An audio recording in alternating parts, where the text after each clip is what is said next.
Hey everyone, it's Hugh from Kids Ride Shotgun here. Today we're going to be setting up the Shotgun Pro seat and Shotgun Pro handlebars. So grab your bike and let's rip in.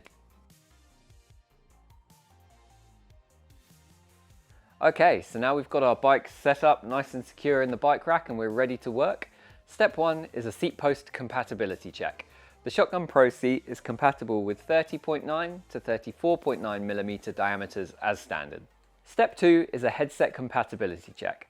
You'll need a 1 1/8 inch steerer to fit the Shotgun Pro seat, which is standard on most modern mountain bikes. You'll also need 10 millimeters of space beneath your stem to fit the Shotgun Pro spacer. If your bike has a standard headset set up like this one does, you'll just need the Shotgun Pro spacer. If you have integrated cabling that exits the stem cover, you'll also need the cable spreader, which is supplied. And if your bike has integrated cable routing that passes through the stems, you'll need our separate integrated cable routing adapter kit. Step 3 is to install the headset spacer, which you'll find located in the front clamp of your Shotgun Pro. First, we're going to remove the stem cap.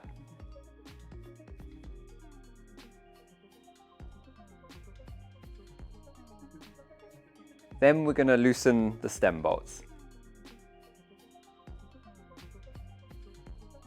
That's going to allow us to take the handlebars and the stem fully off the steerer along with all of the spacers.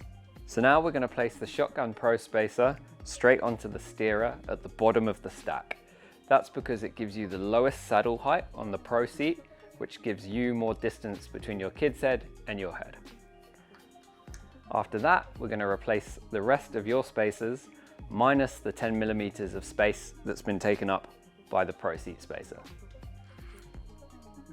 If your bike has internal cable routing that exits through the stem cover, first you'll want to place on the Shotgun cable spreader, next the Shotgun Pro spacer, and finally the rest of your spacers minus 13 millimeters of space that have been taken up by these two. Next, we're going to replace the handlebars and stem.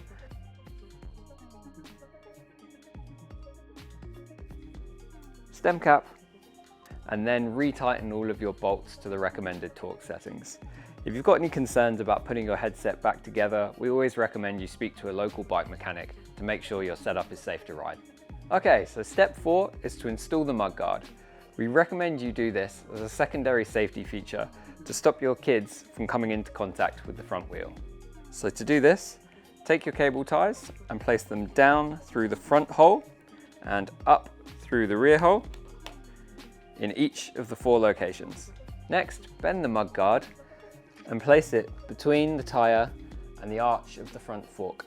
Now do the zip ties up, making sure that the cables are passing underneath any of your brake hoses.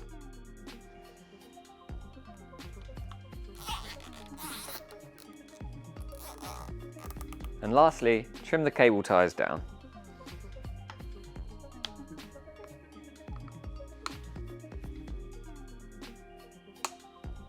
Okay, now it's time to get the Pro seat set up.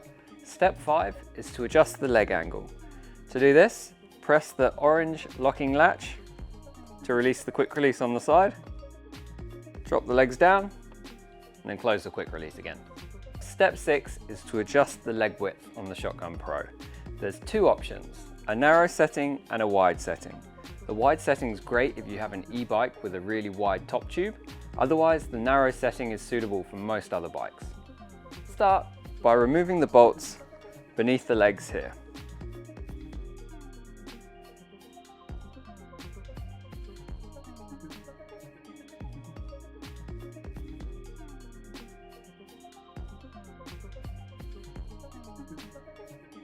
So select either the narrow or the wide setting, depending on your bike.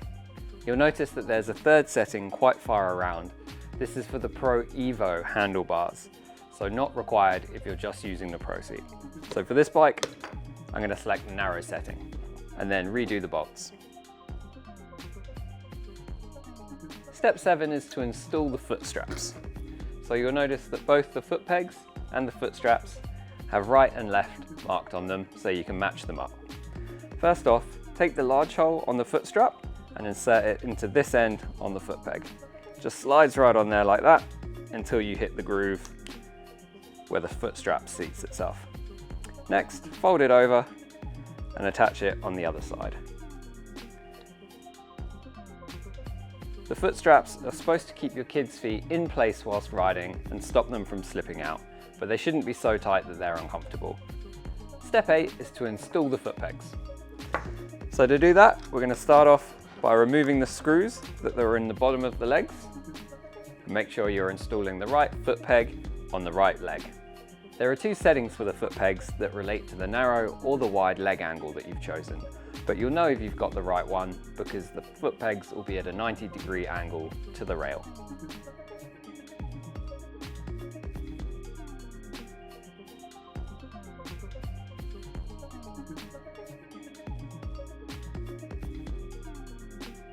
And now do the same thing on the other side. Okay, so now it's time to get the Pro Seat on your bike, so let's bring that back in. Step 9, we're going to install the Pro Seat on your bike. So first, undo the thumb screw on the front clamp, then position the seat over the top tube of your bike, slide the front clamp into the spacer, close the front clamp, and tighten up that thumb screw to the recommended torque setting, making sure that the washer is compressed.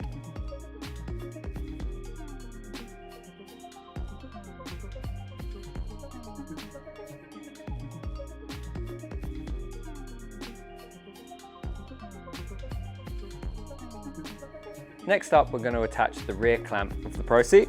So to do that, open it up, slide it out, and then attach the clamp around your seat post.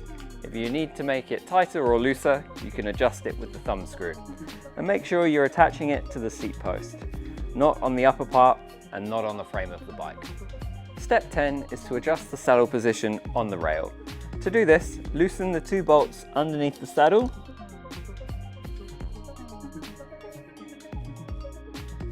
slide the seat to your desired position and then tighten them back up. Step 11, we're going to adjust the saddle and the leg angle. Pop the quick release open on the side, position the legs how you want them and get a nice level angle on the saddle, then close the quick release. Step 12, we're going to adjust the length of the legs. To do this, simply loosen the bolts on the side of the leg and position them where you'd like them for a nice comfortable ride for your little rider. Now's a good time to do a safety check. If you grab one of your kids' shoes and place them inside the stirrup, then compress your suspension and turn the front wheel, what you're looking to avoid is the front wheel and the shoe coming into contact. If that does happen, you'll want to make some adjustments to your setup. Now it's time to fit the Pro bars. The first step is to insert the corresponding rubber inserts depending on the size of your handlebar.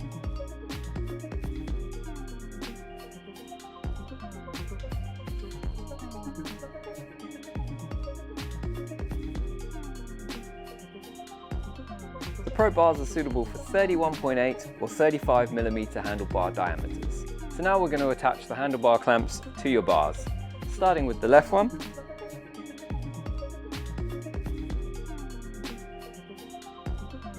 and then the right side, making sure that the two slot together. If you need to adjust the tightness of the handlebar clamps, either rotate the cam lever clockwise or anti-clockwise, and then replace them. Now we need to remove the handlebar caps.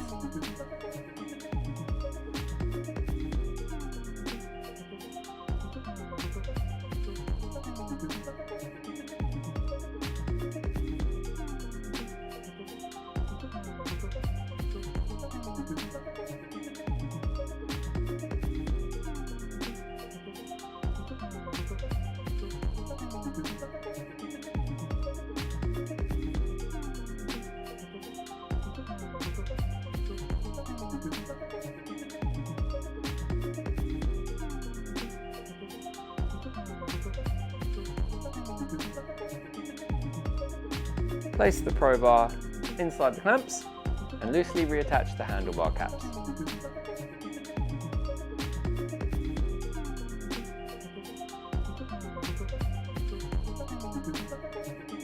Once the handlebar caps are on again, you can line up your bar exactly how you want it and then finish tightening them.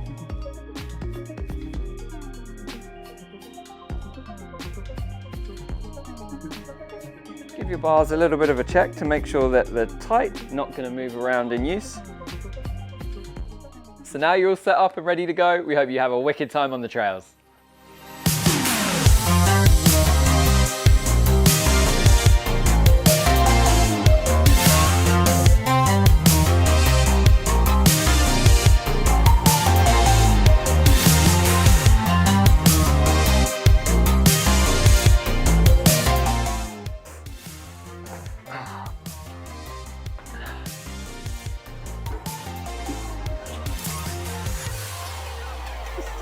Well, the brakes don't work.